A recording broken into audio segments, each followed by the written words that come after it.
Hello viewers, నమస్కారం అండి. Welcome to my channel classic కదమ్మం. ఈరోజైతే మన వీడియోలో మనము నిమ్మకాయ పులిహోర చేసుకోబోతున్నామండి. దానికోసము ఇక్కడ ముందుగానే నేను ఒక 2 కప్పులు రైసు వండి పెట్టుకున్నానండి, పొడి పొడిగా ఉండేటట్టుగా. అందులో 1 కప్పు రైస్ పైన అన్నము ఈ బేసిన్లో వేసుకుంటున్నానండి. ఇక్కడ ఒక 2 కప్పుల రైస్ తీసుకున్నాను. దీన్ని కాస్త ఫ్యాన్ కింద పెట్టేద్దామండి, చల్లారిపోతుంది. తర్వాత పులిహోర కోసము ఇలా పచ్చిమిరపకాయలు ఒక 2 తీసుకున్నానండి, పెద్ద పచ్చిమిరపకాయలు. ఒక చిన్న అల్లం ముక్క తీసుకున్నాను, అలాగే ఒక పెద్ద నిమ్మకాయ, కాస్త కొత్తిమీర, కాస్త కరివేపాకు తీసుకున్నాను. ముందుగా మనము ఇక్కడ ఈ పచ్చిమిరపకాయలు మీ కారాన్ని అనుసరించి వేసుకోండి. 2 పచ్చిమిరపకాయలు, ఒక అల్లం ముక్క ఇలా మెత్తగా మిక్సీ వేసేద్దామండి. ఈ విధంగా మిక్సీ చేసేసానండి. ఇది పక్కన పెట్టుకుంటున్నాను. అలాగే దీని రసం తీసి పెట్టుకుందామండి. విత్తనాలు పడకుండా రసం తీసి పెట్టుకుందాం.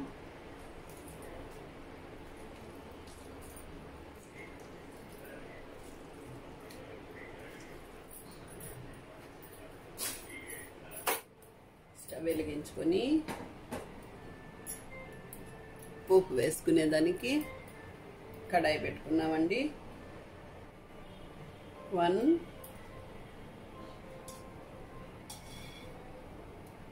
2 స్పూన్స్ ఆయిల్ పోసుకున్నానండి.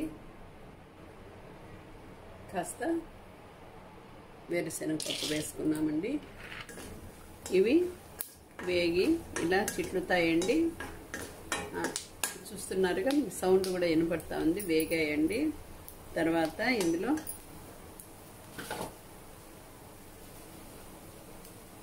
కాస్త ఆవాలు, కాస్త జీలకర్ర, కాస్త శనగపప్పు వేసుకోండి. ఒకసారి ఇలా కలిపేయండి. కాస్త ఇంగువ అండి, ఇంగువ కాస్త వేసుకోండి. తర్వాత మనం మిక్సీ చేసుకున్న పచ్చిమిర్చి, అల్లం పేస్ట్ కూడా వేసుకోండి.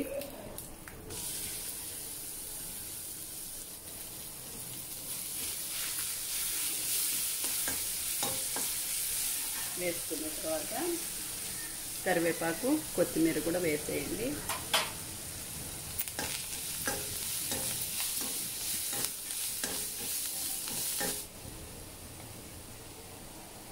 కాస్త పసుపు వేసుకోండి.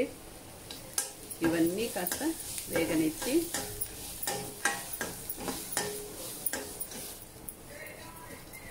ఇలా వేగిన తర్వాత ఇక మనం తీసుకున్న అన్నం అయితే బాగా చల్లారిందండి. చూడండి, పొడి పొడిగా ఉంది. ఇందులో 1 స్పూను ఆయిల్ వేయండి. కాచి చల్లార్చిన నూనె అయినా పర్వాలేదు, పచ్చి నూనె అయినా పర్వాలేదండి.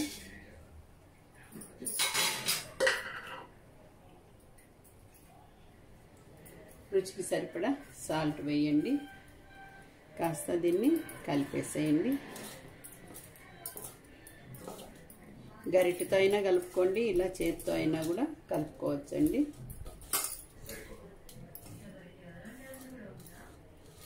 తర్వాత మనం తీసి పెట్టుకున్న నిమ్మకాయ రసం కూడా పోసేసేయండి. మీరు దేవునికి ప్రసాదంగా పెట్టే పని అయితే ఉప్పు అదేం చూడకండి, కాస్త ఉరామరిగ్గా వేసుకోండి.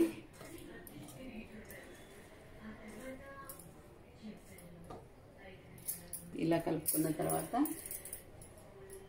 మన పోపుని ఇందులో వేసేయండి.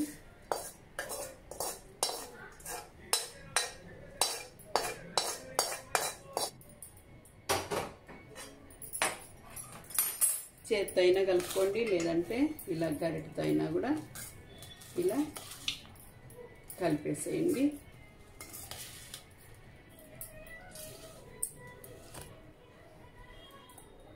ఇలాగా ఈజీగా పులిహోర కలిపేసుకున్నామండి.